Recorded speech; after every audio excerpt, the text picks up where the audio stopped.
Guys, എല്ലാവർക്കും പുതിയൊരു വീഡിയോയിലേക്ക് സ്വാഗതം. എന്തൊക്കെയുണ്ട് വിശേഷം? എല്ലാവർക്കും സുഖം തന്നെയല്ലേ? ഇന്ന് നിങ്ങൾക്കായിട്ട് ഷെയർ ചെയ്ത് തരാൻ പോകുന്നത് ചോറിൻ്റെ കൂടെ കഴിക്കാൻ പറ്റുന്ന നല്ല അടിപൊളിയായിട്ടുള്ള ഉള്ളിത്തീയലിൻ്റെ റെസിപ്പിയാണ്. ഉള്ളിത്തീയൽ കുറേ പേർക്ക് അറിയാവുന്നതാണ്, ഇന്ന് അറിയാത്തവർ ഒരുപാട് പേരുണ്ട്. അപ്പോൾ അവർക്കായിട്ട് ഞാൻ ഷെയർ ചെയ്ത് തരാണ്. അപ്പോൾ എന്തായാലും നമുക്ക് വീഡിയോയിലേക്ക് പോകാം. അതിന് മുന്നേ ഞാൻ എപ്പോഴും പറയാറുള്ള പോലെ നമ്മുടെ ഈ ചാനൽ ഇഷ്ടമാവുകയാണെങ്കിൽ സബ്സ്ക്രൈബ് ചെയ്ത് സപ്പോർട്ട് ചെയ്യുക. അതേപോലെ തൊട്ടടുത്തുള്ള ബെല്ലൈക്കൻ പ്രസ് ചെയ്യാനായിട്ട് മറക്കരുത്. ഓക്കെ, അതേപോലെ തന്നെ നിങ്ങൾക്ക് വീഡിയോസ് ഇഷ്ടമാവുകയാണെങ്കിൽ ലൈക്ക് ചെയ്യുക, കമൻറ്റ് ചെയ്യുക, ഷെയർ ചെയ്യുക. ഓക്കെ, നമുക്ക് വീഡിയോയിലേക്ക് പോയാൽ ഉള്ളിത്തീയലിന് തയ്യാറാക്കാനായിട്ട് ഉള്ളി ഇതുപോലെ ചെറുതായിട്ട് കട്ട് ചെയ്ത് വെക്കുക. നീളത്തിൽ കണ്ടോ, നീളത്തിൽ ഇതുപോലെ കട്ട് ചെയ്ത് വെക്കുക. അപ്പോൾ ഞാൻ ഈ ഒരു ബൗള് ഒരു 1/4 ഭാഗത്തോളം ഉള്ളി ഇതുപോലെ കട്ട് ചെയ്ത് എടുത്തിട്ടുണ്ട്. ഇനി ബാക്കിയുള്ള ഇൻഗ്രീഡിയൻസ് നമ്മൾ ചേർക്കുമ്പോൾ പറഞ്ഞു തരാം കേട്ടോ.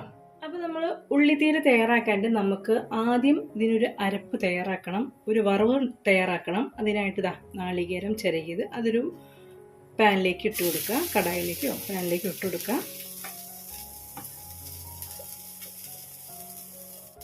നമുക്കിനി ഈ നാളികേരം ഒന്ന് ഫ്രൈ ചെയ്തെടുക്കാം, അതായത് ഒന്ന് മൂപ്പിച്ചെടുക്കണം. നല്ലൊരു ബ്രൗൺ കളർ ആവണ വരെ ഒന്ന് ഫ്രൈ ചെയ്തെടുക്കണം. അതിന് ശേഷം നമുക്കിതിലേക്ക് പൊടികളൊക്കെ ചേർത്ത് കൊടുത്ത് നമ്മളിതൊന്ന് ചൂടാറിയതിന് ശേഷം അരച്ചെടുക്കും. അതാണ് അതിൻ്റെ മെയിൻ ആയിട്ടുള്ള വേറൊരു സംഭവം. ഉള്ളിത്തീയലിൻ്റെ ഒരു പ്രധാനപ്പെട്ട വേറൊരു ഭാഗമാണ് ഈ ഒരു അരപ്പ് എന്ന് പറയുന്നത്. അപ്പോൾ നാളികേരം നന്നായിട്ടൊന്ന് മൂപ്പിച്ചെടുക്കുക. മൂപ്പിച്ചെടുക്കുക എന്ന് പറഞ്ഞാൽ ഭയങ്കരമായിട്ട് കരിഞ്ഞു പോരുത്, നല്ലൊരു ബ്രൗൺ കളറാക്കി എടുക്കുക. അതിനുശേഷം നമ്മളതിൽ പൊടി ചേർത്ത് കൊടുക്കും. ഓക്കെ, അപ്പോൾ ഇത് നാളികേരം ഒന്ന് ബ്രൗൺ കളർ ആവണവരൊന്ന് വെയിറ്റ് ചെയ്യുക കേട്ടോ. ഇതിലേക്ക് ലേശം വെളിച്ചെണ്ണ ഒഴിച്ചു കൊടുത്തിട്ട് നമുക്ക് കോക്കനട്ട്, അതായത് നാളികേരം ചെറുകിയതൊന്ന് ഫ്രൈ ചെയ്തെടുക്കാം. ഇതിലേക്ക് നമുക്ക് കുറച്ച് കറിവേപ്പിലയും കൂടി ചേർത്തിട്ട് വറുത്തെടുക്കാം.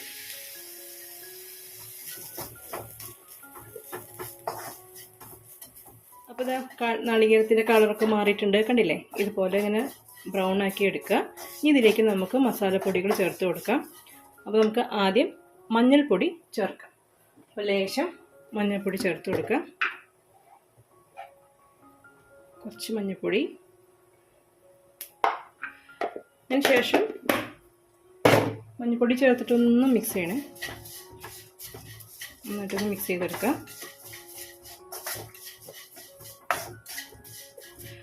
ഇനി നമുക്കിതിലേക്ക് എരിവിനനുസരിച്ച് മുളക് പൊടി, അല്ലെങ്കിൽ വറ്റൽമുളക് ഉണ്ടെങ്കിൽ അത് ചേർത്ത് കൊടുക്കുന്നതായിരിക്കും നല്ലത്. ഞാൻ എൻ്റെ കയ്യിൽ ഇല്ലാത്തത് കൊണ്ടാണ് ഞാൻ മുളക് പൊടി ചേർക്കുന്നത്. നിങ്ങൾ ചേർക്കുകയാണെങ്കിൽ വറ്റൽമുളക് ചേർത്തിട്ട് ഫ്രൈ ചെയ്തെടുക്കണം. ഈ നാളികേരത്തിൻ്റെ കൂട്ടത്തിൽ തന്നെ ഇട്ട് ഫ്രൈ ചെയ്തെടുക്കുക. അപ്പോൾ എൻ്റെ കയ്യിൽ ഇല്ലാത്തതുകൊണ്ട് ഞാൻ ചേർക്കാത്തതാണ്.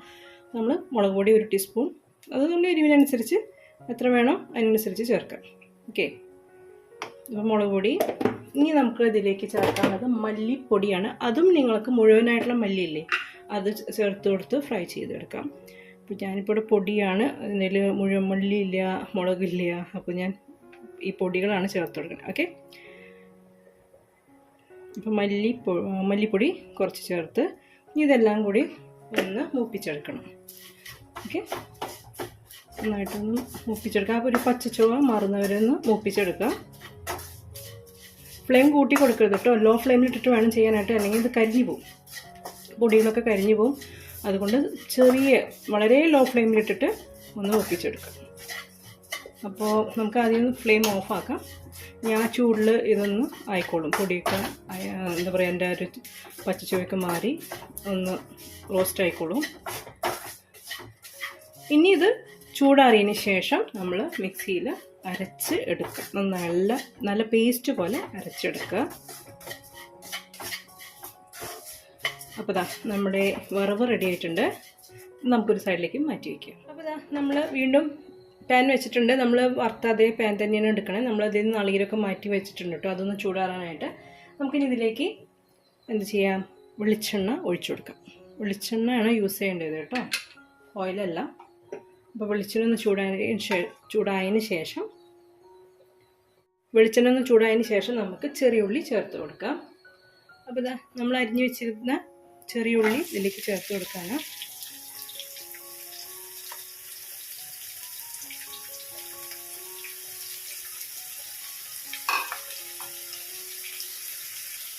ഇനി ഇതിലേക്ക് പച്ചമുളക്, നമ്മൾ മുളക് പൊടി ചേർത്തിട്ടുണ്ട്. അപ്പോൾ എരിവ് നോക്കിയിട്ട് ചെയ്യാം കേട്ടോ.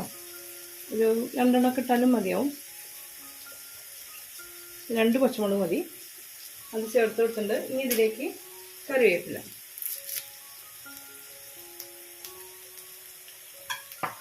കറിവേപ്പിലയും കൂടി ചേർത്ത് ഇതൊന്ന് വഴറ്റിയെടുക്കാം. ഈ ഉള്ളി ഒന്ന് വഴറ്റിയെടുക്കാം. നമുക്ക് കുറച്ച് ഉപ്പ് ചേർത്ത് കൊടുക്കാം.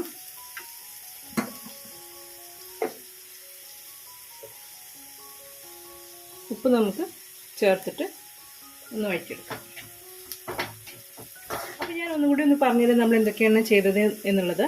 അപ്പോൾ ആദ്യം നമ്മളൊരു കടായി വെച്ച് അതിലേക്ക് നാളികേരം ചെറുകിയത് ചേർത്ത് കൊടുത്ത് ഒന്ന് ഫ്രൈ ചെയ്തെടുത്തു. അതിൻ്റെ കൂട്ടത്തിൽ നമ്മൾ കറിവേപ്പിലയും കൂടി ചേർത്തിട്ടാണ് ഫ്രൈ ചെയ്തത്. അതൊരു ബ്രൗൺ കളറായി വന്നതിന് ശേഷം നമ്മൾ അതിലേക്ക് മസാലപ്പൊടികൾ ചേർത്തു. അതായത് മഞ്ഞൾപ്പൊടി, മുളക് പൊടി, മല്ലിപ്പൊടി അത് ചേർത്തൊന്ന് മൂപ്പിച്ചതിന് ശേഷം നമ്മളൊരു സൈഡിലേക്ക് അത് ചൂടാറാനായിട്ട് മാറ്റി വെച്ചു.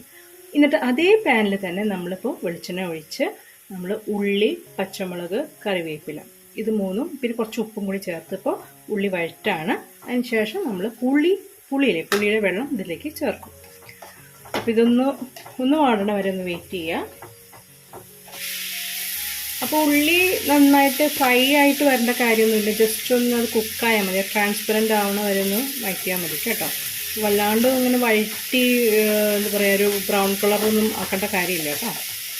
പിന്നെ ഇതിന് മുന്നേ നമ്മൾ പാവയ്ക്കയുടെ തീയൽ ഇട്ടിട്ടുണ്ട്. അപ്പോൾ കാണാത്ത ആരെങ്കിലും ഉണ്ടെങ്കിൽ ഒന്ന് കണ്ടു നോക്കൂ. ഞാനതിൻ്റെ ലിങ്ക് താഴെ ഒന്ന് കൊടുക്കാം.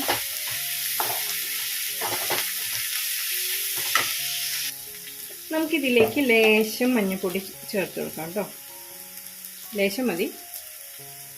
കുറച്ച് മഞ്ഞൾപ്പൊടി ചേർത്ത് ഒന്ന് വഴറ്റിയെടുക്കാം.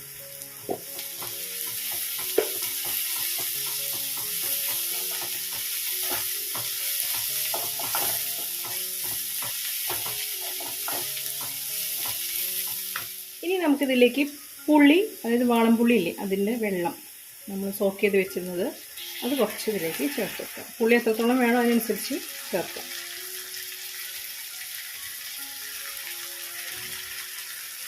അത് ചേർത്തിട്ട് നന്നായിട്ടൊന്ന് മിക്സ് ചെയ്യാം.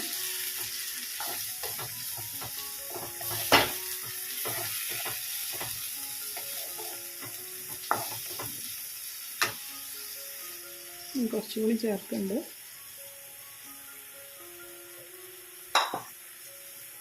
നന്നായിട്ടൊന്ന് മിക്സ് ചെയ്യാം.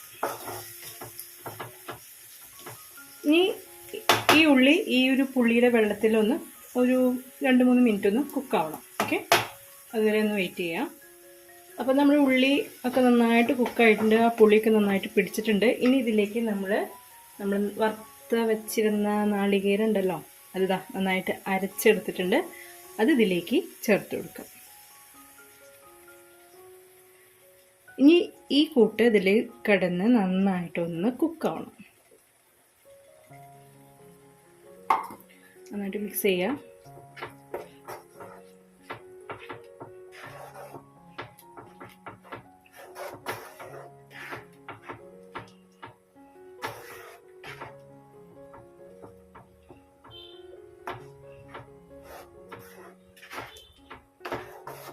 നിങ്ങൾക്ക് കുറച്ച് ഗ്രേവി ആയിട്ട് വേണമെന്നുണ്ടെങ്കിൽ കുറച്ച് വെള്ളം ഒഴിച്ചു കൊടുക്കാണ്ട്. അത് ചൂടുവെള്ളം എന്ന് പറഞ്ഞാൽ ഒരു തിളപ്പിച്ചാറ്റിയ വെള്ളം അത് ഒഴിച്ചു കൊടുക്കാം.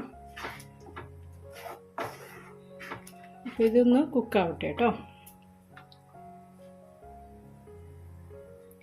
ഞാനിപ്പോൾ കുറച്ച് വെള്ളം ഇങ്ങനെ മസാലയിൽ ചേർത്ത് അവിടെ മിക്സിയുടെ ജാറിലേക്കൊന്ന് ചുറ്റിച്ചിട്ട് എടുക്കുന്നുണ്ട്.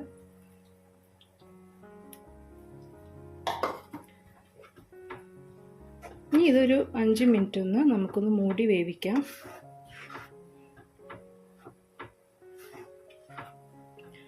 അതുപോലെ ഉപ്പൊക്കെ നോക്കുക, കുറവുണ്ടെങ്കിൽ ഇട്ട് കൊടുക്കുക. ഈസി ആയിട്ട് നമുക്ക് പാത്രം ഒന്ന് അടച്ചൊരു 5 മിനിറ്റ് ഒന്ന് കുക്ക് ചെയ്ത് വെക്കാം. നമുക്കിതിലേക്ക് കുറച്ച് ശർക്കര അല്ലെങ്കിൽ പഞ്ചസാര ആയാലും മതി. കുറച്ച് ശർക്കര പൊടിച്ചതോ അല്ലെങ്കിൽ ചെറിയൊരു പീസ് കട്ട് ചെയ്തിട്ടിട്ടാലും മതിയോ കേട്ടോ. ബ്ലോക്കൊക്കെ ആണെങ്കിൽ കുറച്ച് ശർക്കര ഇതിൽ ചേർക്കുക. അതൊരു ടേസ്റ്റ് ഒന്ന് ആ പുളിയും എരിവും അതുപോലെ മധുരവും ഒക്കെ ഒന്നൊരു ബാലൻസ് ആവാൻ വേണ്ടിയിട്ടാണ്. അത് ചേർത്തിട്ടൊന്ന് മിക്സ് ചെയ്യുക.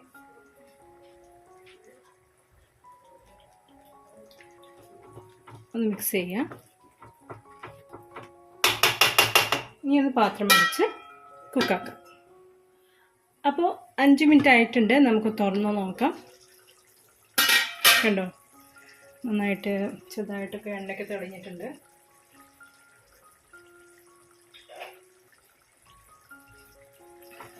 കണ്ടില്ലേ?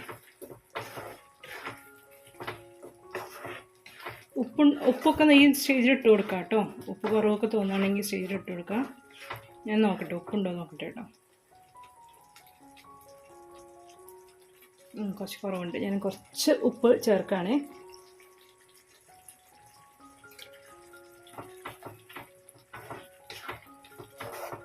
ഓക്കെ, അങ്ങനെ നമ്മുടെ ഉള്ളിത്തീയലിൻ്റെ പരിപാടി ഏകദേശം തീരാറായിട്ടുണ്ട്. ഇനി ലാസ്റ്റ് ഒന്ന് തളിച്ചിടുക, അത്രയേ ഉള്ളൂ. അപ്പോൾ നിങ്ങൾ എന്തായാലും ഒന്ന് ട്രൈ ചെയ്ത് നോക്കുക. നല്ല അടിപൊളി ടേസ്റ്റി ആയിട്ടുള്ളൊരു ഉള്ളിത്തീയലിൻ്റെ റെസിപ്പിയാണ്. ഓക്കെ, ഇനി നമുക്ക് താളിക്കാനുള്ള കാര്യങ്ങൾ നോക്കാം. അപ്പോൾ നമുക്കിനി താളിക്കാനുള്ള കാര്യങ്ങൾ നോക്കാം. അതിനായിട്ടൊരു പാൻ ചൂടാക്കുക. അതിലേക്ക് നമുക്ക് വെളിച്ചെണ്ണ ചേർത്ത് കൊടുക്കാം.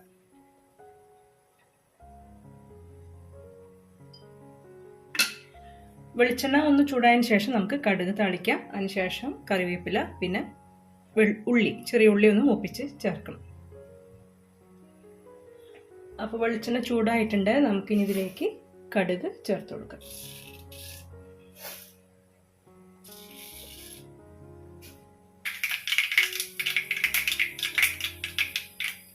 അപ്പോൾ കടുക് പൊട്ടിയതിന് ശേഷം നമ്മൾ ചെറിയ ഉള്ളി ഇതിലേക്ക് ചേർത്ത് വെക്കാം.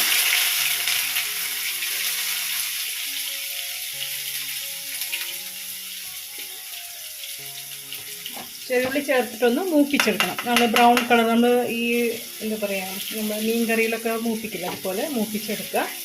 നല്ലൊരു ബ്രൗൺ കളറാക്കി എടുത്തതിന് ശേഷം നമ്മൾ കറിവേപ്പിലയും കൂടി ചേർത്തിട്ട് താളിക്കാം. നമ്മൾ കറിയിലേക്ക് താളിച്ചെടുക്കുക.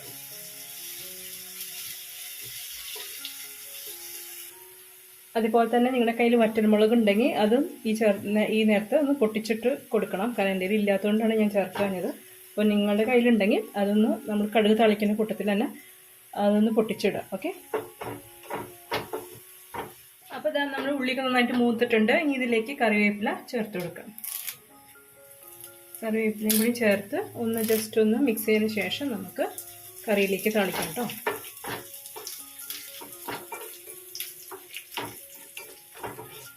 ഓക്കെ, അപ്പോൾ നമ്മുടെ ഉള്ളിയൊക്കെ മൂത്തിട്ടുണ്ട്. നമുക്കിനി ഇത് ഫ്ലെയിം ഓഫാക്കാം. കറിയിലേക്ക് തളിക്കാം.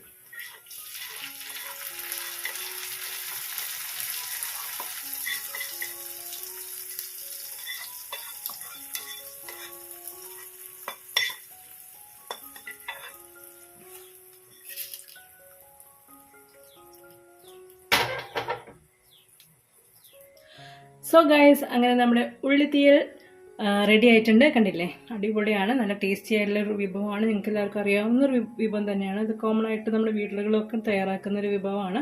അപ്പോൾ എന്തായാലും നിങ്ങളൊന്ന് ട്രൈ ചെയ്ത് നോക്കൂ. ഓക്കെ, അപ്പോൾ നിങ്ങൾക്ക് എന്തായാലും ഈ ഒരു റെസിപ്പി ഇഷ്ടമായിട്ടുണ്ടാവും എന്ന് ഞാൻ കരുതാണ്. ഇഷ്ടമായിട്ടുണ്ടെങ്കിൽ എന്ത് ചെയ്യണം? വീഡിയോ ലൈക്ക് ചെയ്യുക. അതുപോലെ തന്നെ മാക്സിമം എല്ലാവർക്കും ഷെയർ ചെയ്ത് കൊടുക്കുക. അതുപോലെ നിങ്ങൾക്ക് എന്തെങ്കിലും കമൻസുകൾ ഉണ്ടെങ്കിൽ കമൻസുകളൊക്കെ എഴുതി അറിയിക്കുക. പിന്നെന്താ, നമ്മുടെ ചാനൽ ഇഷ്ടമാവുകയാണെങ്കിൽ സബ്സ്ക്രൈബ് ചെയ്ത് സപ്പോർട്ട് ചെയ്യുക. അതുപോലെ തൊട്ടടുത്തുള്ള ബെല്ലൈക്കനും കൂടി പ്രസ് ചെയ്യുമ്പോൾ ഓൾ എന്ന ഓപ്ഷനിൽ പ്രസ് ചെയ്യാനായിട്ട് മറക്കരുത്. എന്നാലാണ് ഞാനിടുന്ന എല്ലാ വീഡിയോസിൻ്റെയും നോട്ടിഫിക്കേഷൻ നിങ്ങൾക്ക് കിട്ടുള്ളൂ. ഓക്കെ, സോ ഗൈസ്, അപ്പോൾ നമുക്ക് ഇനിയും നല്ല നല്ല വീഡിയോസ് ആയിട്ട് നമുക്ക് വീണ്ടും കാണാം. അതുവരെ നിങ്ങൾക്ക് എല്ലാവർക്കും നന്ദി, നമസ്കാരം, ബൈ.